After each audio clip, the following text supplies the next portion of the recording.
welcome to this Jewish Book Week event. Thank you all for coming. My name is David Herman, and I write about Jewish literature sometimes. And I'm delighted to introduce Robert Chandler, one of the leading translators of our time. Together with his wife Elizabeth, Robert has introduced the English-speaking world to a number of astonishing books by Vasily Grossman, one of the great Jewish writers of the 20th century. These include the novels Life and Fate and Everything Flows, and a wonderful book of short stories and essays, The Road. Now they have translated another extraordinary novel by Grossman, Stalingrad, which has been compared by reviewers to War and Peace. A paperback edition is due out in May. We're going to be talking about Stalingrad, its strange and complicated history, its literary history and its political history, and what makes it such a great novel, about translation and about Grossman. We'll then have 15 minutes or so of questions and answers, and there'll be a roving microphone. Please wait for the microphone to reach you before you start speaking. Then Robert will be signing copies of Stalingrad on the mezzanine level, which can be reached using the lift or stairs, but not the escalator, which doesn't go to that level. Can I please ask you, while I'm in full apparatchik mode, to switch your phones to silent? Feel free to tweet, it says here, but no flash photography, please. Robert, when was Stalingrad actually written? He probably wrote a few chapters in 1943, and he got down to the main work pretty much immediately after the end of the war. So he did most of the work between 1945 and 49, and then he was arguing with his editors for several years over it and doing countless revised versions. So it was first published in a heavily censored version in 1952, in a slightly less censored version in 1954, and in a version that was quite a bit less censored after Stalin's death in 1956. So there's no definitive text when it comes to translating. You're working with a whole number of different editions, manuscripts. Well, I've made things more complicated than they were, because I think for the main part, people assumed that they could consider the 1956 text definitive. But an Italian scholar I know who was working on Grossman some years ago sent me one of the earliest typescripts which he'd scanned in a Moscow archive. And I mean, it's not, the typescript isn't in itself a finished work. It includes, internal contradictions as one character who keeps, sometimes he's called Novikov and sometimes he's called Darinsky. And then, in the finished version of the novel, there are two separate characters. So it's not a perfect finished version. But there are a lot of passages which basically are in the 1956 version, but in the typescript they're in a more interesting version. There's more humor, more irony, more unexpected perceptions. There was a great deal in the typescript that we realized we could easily insert into the published version without creating plot conflicts or contradictions. So a lot of the funniest passages, a lot of the most vivid passages. And it's not only kind of political things that got edited out. One of the most important characteristics of socialist realism in the Stalin days was things had to be dignified, especially about if it was to do with something as central to the kind of raison d'etre of the regime as the Battle of Stalingrad. Everything had to be noble and dignified. So, most of the insects got edited out of the published versions, the fleas and the lice and so on, they got edited out. And, it was sort of unacceptable even to have important generals sort of saying something silly or frivolous at an important moment. So, the published published, especially the 1952 version, is all sort of very, very high, serious. The typescript, and to a lesser extent the 1956 version, are much more varied in tone. Because one of the important things to clarify, I think, is that Grossman is trying to tell the truth about things which he knew the Stalinist regime had always lied about. Things like the role of collaborators in the Holocaust, Stalin's responsibility for the mayhem that followed the Nazi invasion in 1941, the uniqueness of the Holocaust. There's a whole number of issues which were simply regarded as, which he knew the regime had just lied about to idealize what had happened. Yes, I mean, he takes every opportunity in Stalingrad to say as much as he possibly can. You know, he doesn't say there was a huge massacre at Babi Yar outside Kiev, but he does mention Babi Yar, and there's a kind of, you know, sinister tone to that passage. He mentions quite a lot of the Stalingrad is very much a conscious memorialization of several people who were important to Grossman. So a character who we will be mentioning in a moment, called Vavilov, who is a very, very positive character indeed. In the book, he's just a very ordinary, but honourable and brave collective farmer and Red Army soldier. And he clearly has rather a lot in common with an eminent figure, the scientist Vavilov, the biologist, plant breeder, geneticist, who had been imprisoned in the late 30s and died of starvation in prison in, I think, 1942. And Grossman does all this very delicately. I mean, Vavilov is just the most ordinary fellow, but he's constantly, you know, he's endlessly curious, and especially about things to do with farming. So he's endlessly questioning other soldiers and people he comes across from different parts of the Soviet Union. Sort of, you know, do you grow maize where you live? You know, what are the main crops? He's asking them all these kind of questions. And the biologist Vavilov, you know, his dream was to end world hunger. He was traveling all over the Soviet Union and elsewhere, kind of listening to peasants, trying to find out if there were particular varieties of grains that might, you know, withstand drought well or something. So Grossman is constantly doing these sort of things which are often far from obvious, but once you notice them, there's clearly no doubt about them at all. So it's written in various versions between 1943 and 1956, but has only just been translated. It came out last year.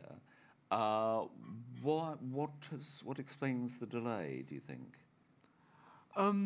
Well, our knowledge of Soviet culture as a whole is very, very skewed. It's been skewed both by Soviet censorship and by Cold War thinking.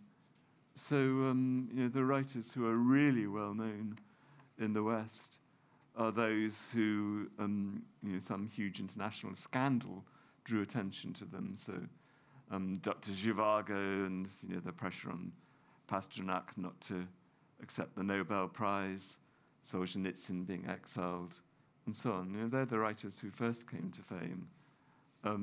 Writers, I mean, Andrey Platonov is a far greater writer than Solzhenitsyn, and a greater prose writer than Pasternak. But Platonov survived. He didn't even get thrown into the Gulag, and he is still much, much less known in the West. Grossman, for a long time, he had a brief bout of being translated in the last years of the war and immediately after the war because of the Soviet, because of the alliance. Some of his work was translated into English then. But then, he was seen as a sort of Soviet writer, and anyone who was published in the Soviet Union couldn't be that interesting. That was what everyone thought. Life and Fate then got a lot of attention because there was this dramatic story of the KGB arresting the manuscript and impounding it for 20 years. So that drew attention to Life and Fate. And but everybody, a lot of figures I had every respect for, Russian Jewish writers. Everybody wrote about Stalingrad and its original title. Stalingrad is Grossman's original title, but it was actually first published in the Soviet Union under the title For a Just Cause. So everybody wrote about For a Just Cause in a very kind of patronizing way, that it was, there is kind of better than average Soviet socialist realism. And I didn't myself get around to reading it for a very long time until the historian Jochen Hellbeck really kind of spoke to me very sharply about that. Talking of socialist realism, there's an extraordinary passage on page 380 when the narrator, when Grossman suddenly explodes onto the page in front of us and gives a kind of account of literature. And he says, when people read obscure novels, when they listen to over-complex music or look at a frighteningly unintelligible painting, they feel anxious and unhappy. The thoughts and feelings of the novel's characters, the sounds of the symphony, the colors of the painting, everything seems peculiar and difficult, as if from some other world, almost ashamed of being natural and straightforward. People read, look and listen without joy, without any real emotion. Contrived art is a barrier placed between man and the world, impenetrable and oppressive, like a cast iron grill. But there are also books that make a reader exclaim joyfully, yes, that's just what I feel. I've gone through that too, and that's what I thought myself. Art of this kind does not separate people from the world. Art like this connects people to life, to other people, and to the world as a whole. It does not scrutinize life through strangely tinted spectacles. As they read this kind of book, people feel they're being infused with life, that the vastness and complexity of human existence is entering into their blood, into the way they think and breathe.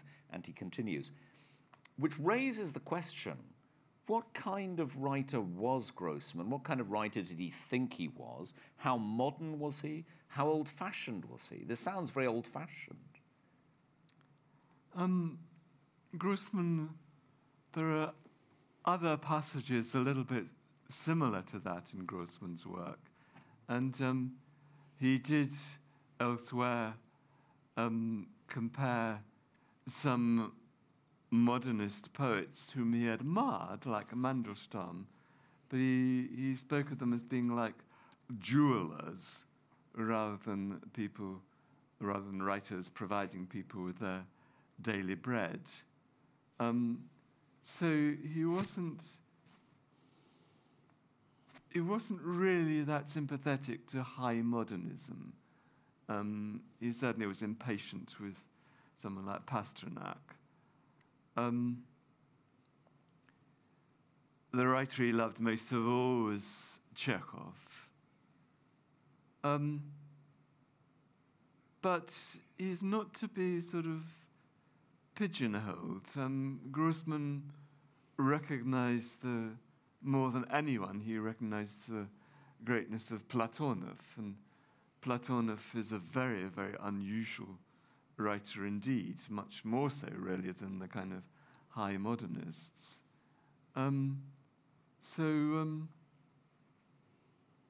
There are aspects of Grossman's work where, his belief in simplicity, he attached great value to labor. There are passages in Stalingrad where he extols labor. And, a few reviewers have sort of seen this as Grossman doing his duty and sort of saying the correct socialist things, but absolutely have no doubt at all that Grossman believed this sincerely. He was a workaholic himself. It's clearly moved him that his Red Star articles from the war, were genuinely popular with the soldiers. The soldiers really did love them. And which is the main Red Army newspaper for the main soldiers. Which was hugely huge. I mean, it was one of the three. The Pravda, Izvestia, and Red Star were the three important newspapers of the time, and they were read by civilians as well as by the military. So I think this perhaps links a little to David has written very nicely about the theme of home in Stalingrad. There are a lot of passages about people leaving home or going back to their home. There's a great deal of sense of movement in the book, and everything in the book happens both on a huge scope and on a microscopic level. So you get, vast hundreds of thousands of refugees or armies moving west to east and so on. And, you also get individuals leaving home, going back home.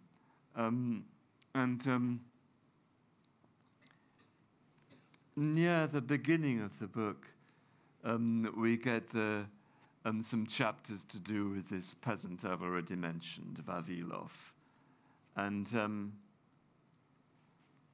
quite a detailed description of his home, a very detailed and lovely description of the stove, the Russian pyechka. A stove was immensely important in a peasant's heart. It was a huge structure. It could take up about a quarter of the space of the main rooms. It was kind of for heating, for cooking, for people would sleep above it. Virtually everything happened with some relation to the stove. So Vavilov has just received his call-up papers. So a few lines about the stove, and then I will jump to him actually leaving the house. The stove, which had let out a lot of smoke in the raw days of March, with one side now convex, swollen from old age, with bare bricks that had lost their whitewash, seemed splendid and glorious, a living being who had spent her whole life beside him. Entering the house in winter, he had often stood in front of the stove, breathing in her warmth as he stretched out his numb fingers. And at night, spreading his sheepskin coat across her, he had lain on her warm bricks, knowing where would be hotter and where cooler. Getting up early to go out to work, he had gone up to the stove in the dark and felt with practiced hands for his matchbox and his footcloths, which he had left there to dry overnight. So this kind of detail with which things are imagined and seen and felt is very typical of many, many passages in the novel. And then at the end of these 3 or 4 chapters, he's saying goodbye to his wife. And we just get one of these quick, unexpected psychological perceptions, which again are very typical of Grossman. He's very, very acute, and his psychological perceptions are usually, they are not obvious. He adjusted his knapsack, took his hat, stepped towards the door, and glanced quickly back at his wife. Both looked around the room, but how very differently they each saw it at this last moment as they stood together on the threshold. She knew that these four walls would witness all her loneliness, and to her they seemed bleak and empty. He, on the other hand, wanted to carry away in his memory what he saw as the kindest home on this earth. And later on, we come across an extraordinary figure called Victor Strum, who many of you who've read Life and Fate will remember as a sort of key figure, and this is the first time we meet him, is in Stalingrad, and there's a number of these characters who sort of recur from one book to the other. But just as Grossman seems to me to be fantastic about describing people leaving home, he's also very, very moving about people arriving back home, returning home. So there is this constant movement through the book, I think, of this. And he describes Strum returning to his Moscow apartment. He went inside and breathed in the stale, musty air. The apartment had barely changed since the day they left. The piano and the bookshelves, though, were grey with dust, while a piece of bread left on the dining table had grown a fluffy layer of greenish-white mould. Nadia's white summer shoes and tennis racket were peeping out from under the bed, and Tolya's dumbbells were still lying in a corner. Things that had changed, things that had not changed, all were equally sad. He then goes on a little bit later. His head was spinning. To be back in his own home felt both sad and joyful. It was all very strange. He had returned, yet he felt abandoned. He was alone, yet in the presence of his family. He was conscious of his ties and obligations, yet unusually free. Everything was as it had always been, yet also somehow unfamiliar and strange. And he felt different in himself. He was not the man he understood and was accustomed to. And it does seem to me that, of course, it's about Stalingrad, it's about the war, it's about some of the greatest scenes of military conflict ever written, but also the sense of domesticity, of leaving home, returning home, this constant movement. Absolutely. And initially, when people were sort of asking me to, what was the difference between the two novels, between Stalingrad and Life and Fate? Because in terms of plot and characters, it is really one novel. Life and Fate begins sort of the day that Stalingrad ends. But when asked to describe the difference, I was sort of initially saying that kind of Stalingrad was written immediately after the war, and that there are more passages in Stalingrad that are taken directly from Grossman's wartime notebooks.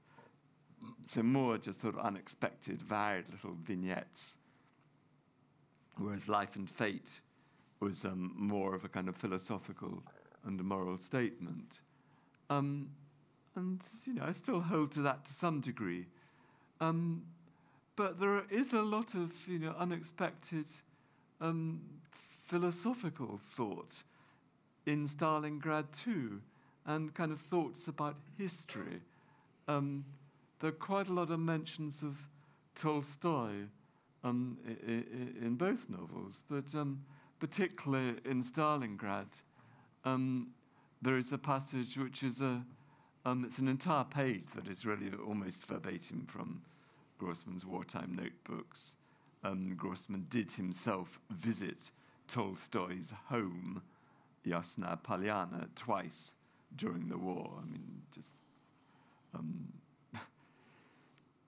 he didn't, you know, that was just where he was passing by it anyway, so he took the opportunity. He obviously didn't sort of, wasn't in a position to just make long journeys during the war just for the fun of it, but fate did take him past Yasna Polyana.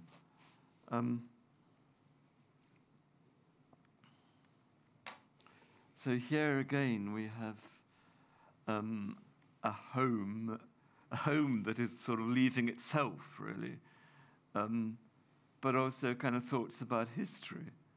So I think I'll stand up for this longer passage.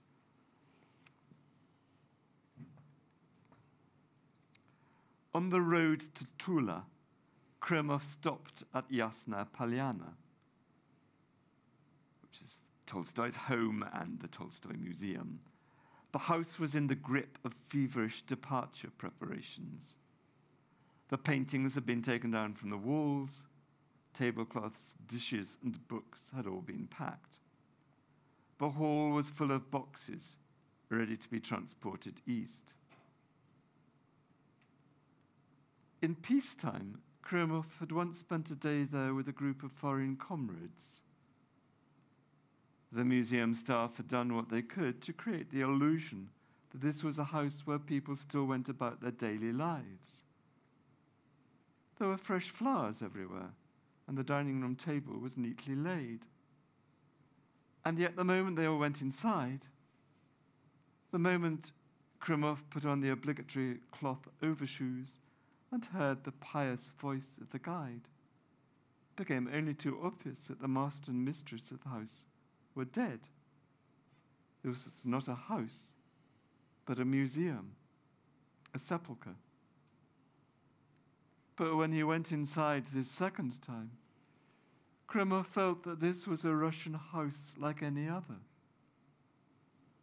The storm that had flung open every door in Russia, that had driven people out of their warm homes and onto black autumn roads, sparing neither peaceful city apartments, nor village huts, nor hamlets deep in the forest, had treated Leo Tolstoy's home no less harshly. It too was preparing to leave, in rain and snow, along with the entire country, the entire people. Yasna Polyana was a living, suffering Russian home, one of 1,000 upon 1,000 of such homes. With absolute clarity, Krymov saw in his mind bald hills and the old sick prince from War and Peace. The present merged with the past. Today's events were one with what Tolstoy described with such truth and power that it had become the supreme reality of a war that ran its course 130 years ago. Tolstoy, no doubt, had found it painful to describe the long and bitter retreat of the first months of that distant war. He might well have wept as he described how the old prince, close to death, had muttered, "My soul aches," and been understood only by his daughter Maria. And then Tolstoy's granddaughter Sofia Andreevna came out of the house, calm, downcast, shivering a little in spite of the coat thrown over her shoulders. Once again, Krymov did not know whether this was Princess Maria, going out for a last walk around the garden before the French arrived, or whether it was Leo Tolstoy's elderly granddaughter, scrupulously fulfilling the demands of her fate, applying all her heart and soul as she prepared to leave, to checking the accuracy of her grandfather's account of the princess's earlier departure from this same house. What I love about that passage, apart from hearing Russian names pronounced properly, which is a joy, is this, when he says the storm that had driven people out of their warm homes, sparing neither peaceful city apartments, and this is just not that long after we've seen Strum returning to his city apartment, and village huts. And of course we recall Vavilov leaving home, leaving his village hut in the passage you read earlier. And that incredible image, the storm that had flung open every door in Russia. It just gives the sense, which comes up again and again in the book, of a society which has just been tipped up and thrown all over the place. So some people have ended up in Kazan, some people have ended up in Stalingrad, some people have ended up in Moscow. People are just everywhere. And I can't think of many books about wars that I've read where you just give the sense of a whole society, which a storm had just ripped up the whole place. Yes, absolutely.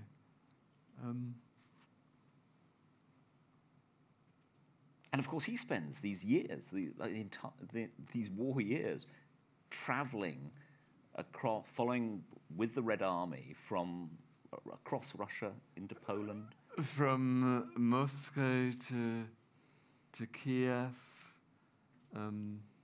back to Moscow, from Moscow to Stalingrad, and then pretty continuously with odd trips, short trips back to Moscow, but continuously from Stalingrad to what had been the frontier with Poland, to Treblinka, Warsaw, Berlin. He was writing articles for Red Star about all these different places. And am I right that he's the first writer who visits the site of Treblinka? Yes, he didn't exactly write the first account of it, because a Polish Jew who escaped during the Treblinka uprising did write a clear and good and vivid account, which Grossman did evidently obtain. But Grossman, yes, I mean, he was with the army that, it's wrong to say that it liberated Treblinka, because Treblinka had been destroyed a year before. The Germans had destroyed the camp. But he was with the Soviet army that liberated this piece of territory. So he was, yes, he and another journalist were the first people to be in that area, and he was piecing together what had happened there with the help of, a small number of Germans they interrogated, Polish peasants. We don't have details of everybody Grossman spoke to, but he did piece together an extraordinarily accurate account of the functioning of Treblinka. He psychologically, he barely gets a foot wrong. He understands perfectly the kind of mechanisms by which a tiny number of SS were able to control this vast number of people. He makes one serious error, which he's been misinformed about how many trains of Jews were brought to Treblinka each day. So his figures are wrong. He overestimates. He has about 3 million people being killed in Treblinka instead of a bit less than 1 million. So that's really his only serious error. And he brings something back from Treblinka. He brings back a child's toy, a little child's building block. Yes. And he kept that for the rest of his life. And he witnessed, as a journalist and as somebody traveling with the Red Army, he witnesses the interrogation of many German officers and SS officers about the extermination of the Jews in Ukraine, Belarus. Yes, he does. There are clearly moments he found unbearable, that there's one account of him having to sort of rush out of the room during the interrogation and walk about by himself in the open air. He was clearly very tough with himself. He wouldn't admit to. He actually did say something about the sort of the wind outside making his eyes water. He wouldn't admit that he'd been weeping. But yes, I mean, he did, he had some kind of breakdown, I think in late 44, I think, shortly after writing the Treblinka article. But he seems to have got back on his feet pretty quickly. And there's somewhere else... I mean, I just find it, I mean, given how, for all of us, it's kind of really beyond our ability to really take in what happened during the Shoah, even though we've may have been reading about it for decades and speaking to people connected to it in one way or another, what it could have been like. So someone, really, I mean, okay, so he knew about he'd already learned about the massacres at Kiev and Burdichev and so on, but, he was one of the first people to really work out how Treblinka had functioned and on what scale. So, what the strength of imagination that must have been required. And you mentioned Burdichev, and he comes back to Burdichev with the Red Army long before, obviously, he gets to Poland, or they get to Poland. Can you say a little bit about the significance of that visit? Burdichev is where, I mean, it was the sort of Jewish the sort of Russian, well, it and Odessa were perhaps twin Jewish capitals. But during the Soviet days, Burdichev was probably the most Jewish city. His mother was one of the 30,000 Jews executed there, and the famous letter that Victor Strum's mother sends to Victor Strum, gets this letter smuggled out of the Jewish ghetto. This is Grossman imagining his mother's last days. So it's deeply, everything to do with Burdichev is deeply, deeply personal. It's where Grossman spent much of his childhood. He is racked with guilt at not having been more determined about getting his mother to leave Burdichev when it was still possible and get to Moscow before the Germans occupied the town. So it's deeply, deeply painful in many, many ways. And of course, we'll come to this letter again in Life and Fate, but there's something extraordinary, I think, that he does with the letter in Stalingrad, and I wonder if you can sort of talk about that. One of the things that unite the two books most clearly is this letter, and the letter is mentioned again and again throughout the first novel, but it's only in the second novel that we readers actually get to read the text of this letter.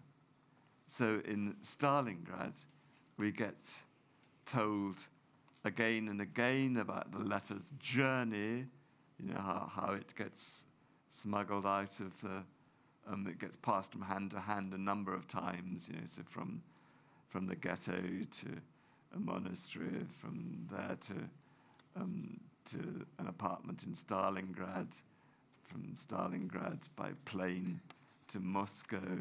It gets delivered to Victor Strum at the worst possible time when Victor Strum is having a tete-a-tete with an attractive young neighbor, and they get interrupted by this annoying Colonel Novikov bringing in this package from Stalingrad, and Victor Strum just drops his letter into his briefcase and forgets about it. And a day later, he notices the package, he picks up the package again and thinks it's a bar of chocolate that he's intending to give to his attractive neighbor. So there are all kinds of ironies attached to its journey. We get told in agonizing vividness Victor's feelings when he finally does read this letter. He's surprised in the morning. He sees himself in the mirror and he's surprised that he doesn't look sort of 30 years older.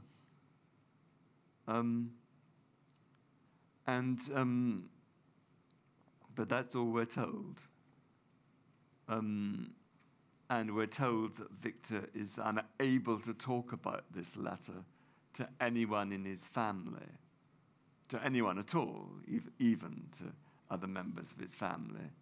He's barely even able to talk about it to himself. You know, he keeps sort of, when he rereads it, it's as if he's rereading it for the first time, as if he's forgotten it, because, you know, what is there is just too awful to really kind of, you know, settle into his memory.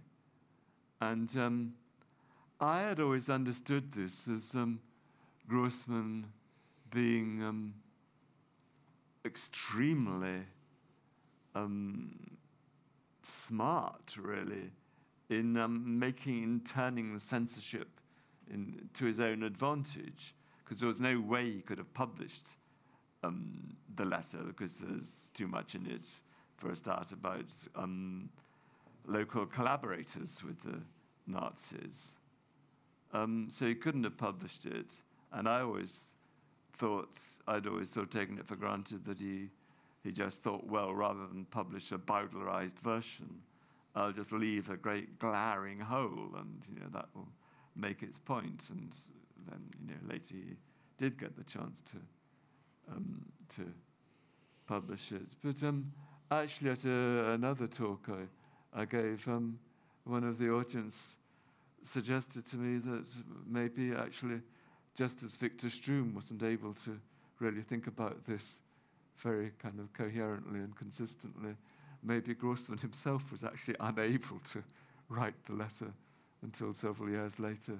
And you know, once I thought that, you know, it's obviously entirely possible, because there is absolutely no trace of the text of the letter in any early version that I've seen of Stalingrad.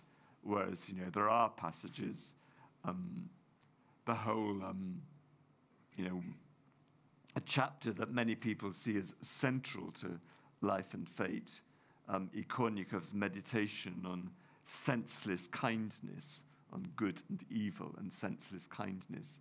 That, you know, there's a complete version of that in early drafts of Stalingrad, which really differs very, very little from the version in Life and Fate.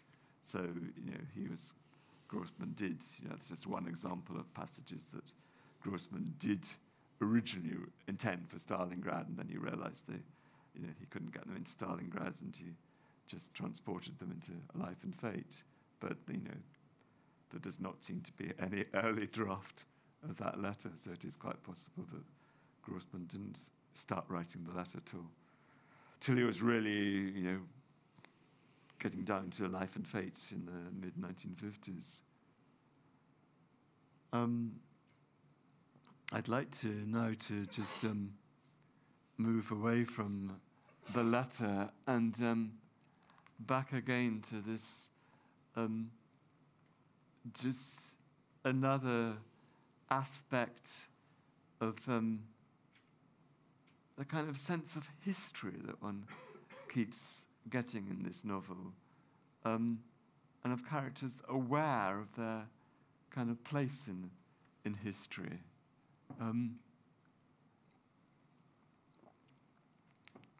So this is Colonel Novikov, the Colonel Novikov who, in Life and Fate, disobeys orders direct from Stalin, holding up. He delays the advance of his tanks that are about to start the encirclement of the German armies at Stalingrad. He delays that advance by several minutes because he knows that he just needs a few more minutes for the artillery to kind of destroy enemy artillery that could cause serious problems. So Novikov he's a courageous, independent-minded, but in every other respect entirely orthodox Soviet-minded Red Army officer. So he happens to be on the western frontier. He's actually in Brest, on the frontier with Poland, right at the beginning of the war. We do get, there's quite a prominent mention. Grossman draws attention to the Nazi-Soviet pact and its consequences. So we do actually get Grossman, we get Novikov crossing the street, and there's an SS officer crossing it the opposite direction, which Novikov finds very scary. So this is just a day or two before the war begins. Then there's a very beautiful midsummer night. Novikov is see how Grossman wasn't on the Western frontier himself at the beginning of the war, but it's so vivid that I'm catching myself talking as if he was. So Novikov wanders about the garden of this Polish manor house that has become the headquarters of a Soviet fighter regiment. And then mayhem breaks out during the night. There's suddenly all kinds of terrible sounds, and it eventually dawns on everyone that this is the beginning of the German invasion.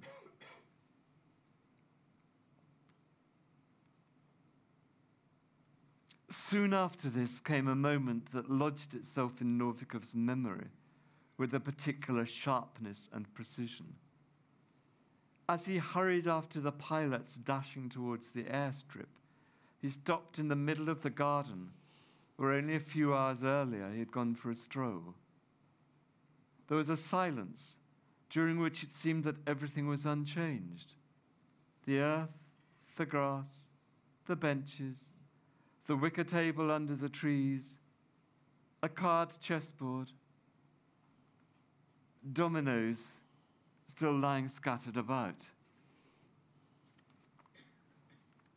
In that silence, with a wall of foliage shielding him from the flames and smoke, Novikov felt a lacerating sense of historical change that was almost more than he could bear.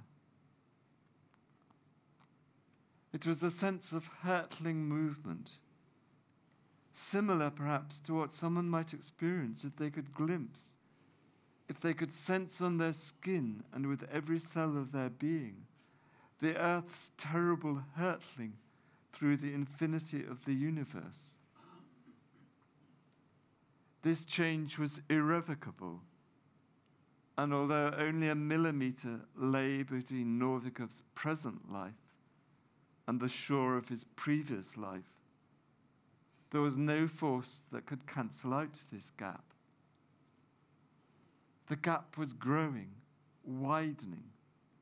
It could already be measured in meters, in kilometers. The life and time that Novikov still sensed as his own were already being transformed into the past, into history, into something about which people would soon be saying, yes, that's how people lived and thought before the war. And a nebulous future was swiftly becoming his present. At that instant, he remembered Zhenya, and it seemed to him that his thoughts about her would accompany him throughout this new life. And then very quickly we switch away from these sort of this very vast perspective, and we get a very extremely vivid account of the first air combat that Novikov witnesses. So Soviet fighters struggling to hold their own against the much better prepared German Air Force. And if I can just read finally before we throw this open, to the end of that chapter, that same chapter, Grossman writes, "What remained from those days was one lasting image. He had seen hundreds of fires. Red, smoky flames had swallowed up the schools, factories and tall apartment blocks of Minsk. Barns, sheds and thatched peasant huts had burned with pale light flames. Clouds of blue smoke had drifted over burning pine forests. In Novikov's mind, these fused into a single blaze. His country seemed to him like a single huge house, and everything in this house was infinitely dear to him. Small whitewashed rooms in villages, rooms in towns and cities with colourful lampshades, quiet reading rooms, brightly lit halls, the red corners of army barracks. Everything he loved was in flames. The Russian earth was on fire. The Russian sky was cloaked in smoke." And it is extraordinary when you think that he's, just one last question, that he's writing this in the full knowledge, this the language of Russian this, Russian that, this language of patriotism, in the full knowledge of what the Stalinist regime has lied about the Jews, has done to the Jews after the war. And it's an extraordinary sort of doubling effect somehow, that you get this language of patriotism, of peasants' huts, of the Russian soil, of everything on fire. But at the same time, he now knows so much more when he's writing this than he did when he was with the Red Army, presumably. Yes, indeed. Yes, I've sometimes had people sort of come up to me asking with sort of genuine bewilderment, sort of, how could Grossman on the one hand write, I mean, especially in the Treblinka article, there's a lot of, very sort of noble praise for the Red Army, and, how could Grossman write that and at the same time be writing in Life and Fate about the Stalin regime and the Hitler regime being mirror images of one another. And I could only reply that, well, Grossman did certainly carry on singing Red Army war songs to the end of his life. That's what people would often do, what he and his mates would do when they were, towards the end of a meal. They were the songs they knew. I mean, and in the end, whatever Grossman thought about Stalin,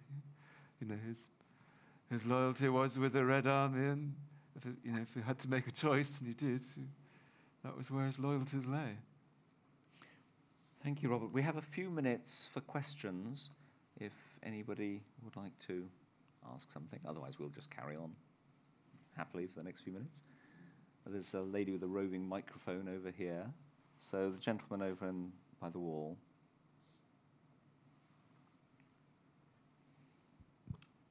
Thank you very much. Could you tell us how long it took you to translate and the process of the translation that you undertook? Probably not very coherently, because it varies a lot. Sometimes I was working exclusively on this, sometimes there were other things I was doing at the same time. The important things are, firstly, well, I've certainly, there isn't a sentence in the book that I haven't read aloud to my wife at least twice. So the oral part of the work is very, very important to both of us. My wife doesn't know Russian, but she has an extremely good ear for language and an extremely clear imagination. So she often, if there was some sort of detail of the picture, she has seen pictures in her mind more vividly than I do. And if there was some, detail I'd got wrong, she would always home in on it without needing to look at any Russian text. So that was a crucial part of it. I only kind of gradually became aware of the different texts. So to begin with, I think I just translated the whole of the 1956 version. Then I started comparing this with the 1952 and 1954 version, and this became actually deeply fascinating because it was a real education in Soviet censorship. There was so much that wasn't just simply what I'd have expected. And so I started noting some of the more interesting differences between the versions. And this obviously helped to sort of tune me into what things in the novel the Soviet authorities were unhappy with, and still more important, what things were important enough to Grossman that he took the opportunity to reinstate them in 1956 when he could. And it was only at that point that I started, I had until then, Jochen Hellbeck had told me that we should, be looking at all the archival versions in Moscow, and people write rather, it's been many times rather inaccurately written that there are sort of 12 complete versions of the novel in the archive.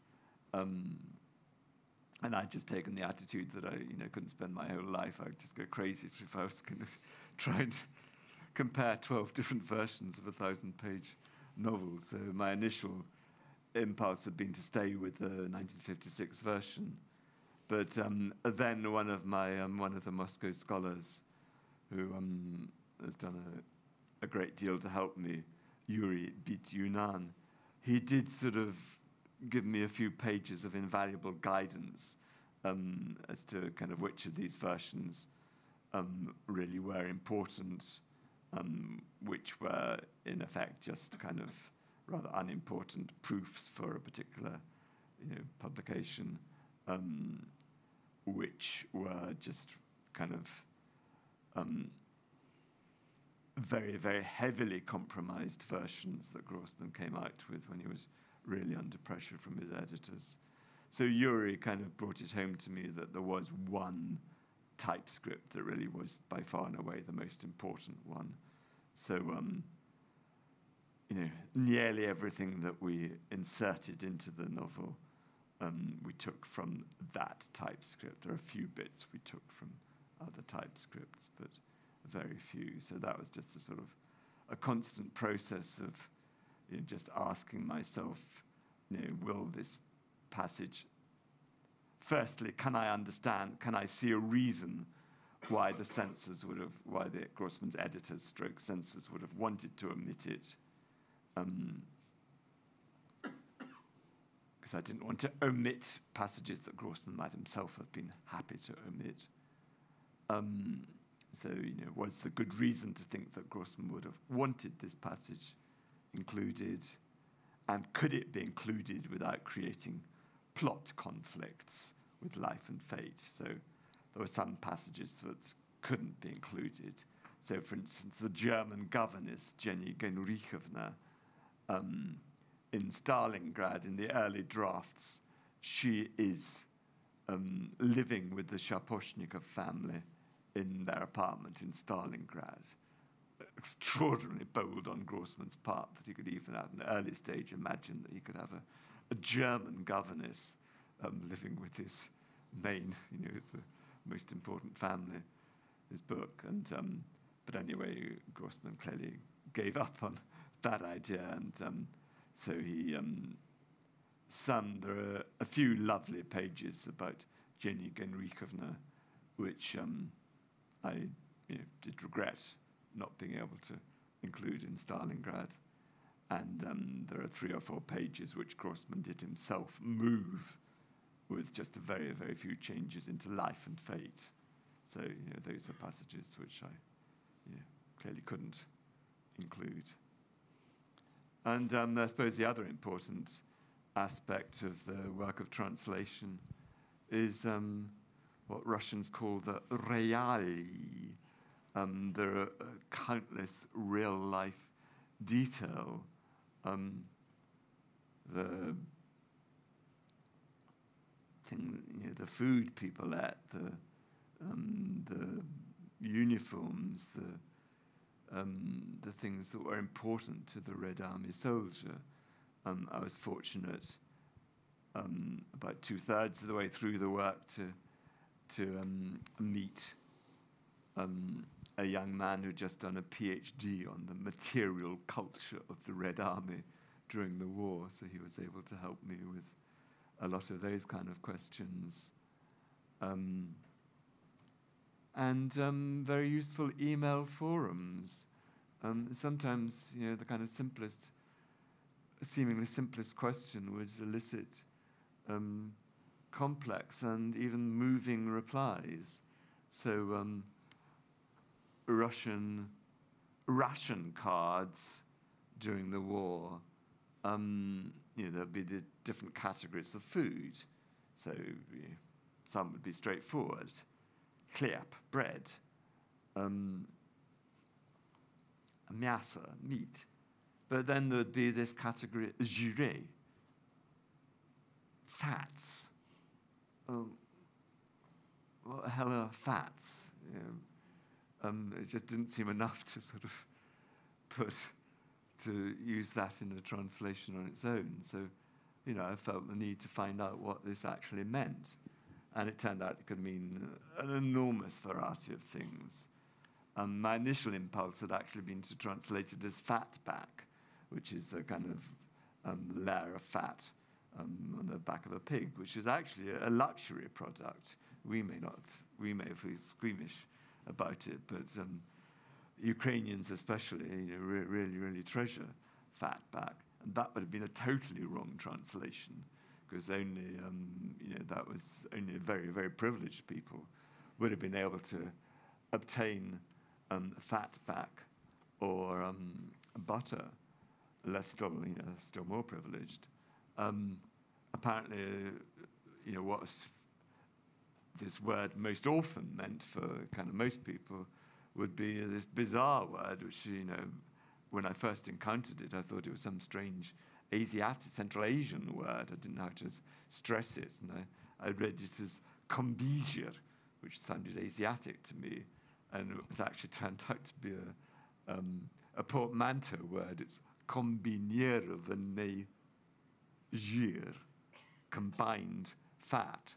So it's a kind of, very, very low-class sort of Robert, I hate to interrupt this fantastic investigation of various Russian versions of fat. However, I must bring this to an end. Robert will be signing copies of Stalingrad on the mezzanine level, which can be reached using the lift or stairs, but not the escalator, which doesn't go to that level. Robert and I will be back on the 29th of March, because this event was sold out. We're going to be doing it all over again, Groundhog Day, with or without fat, on the 29th of March at King's Place, so do come back if you'd like. Thank you, Robert. Thank you all so much for coming. Thank you.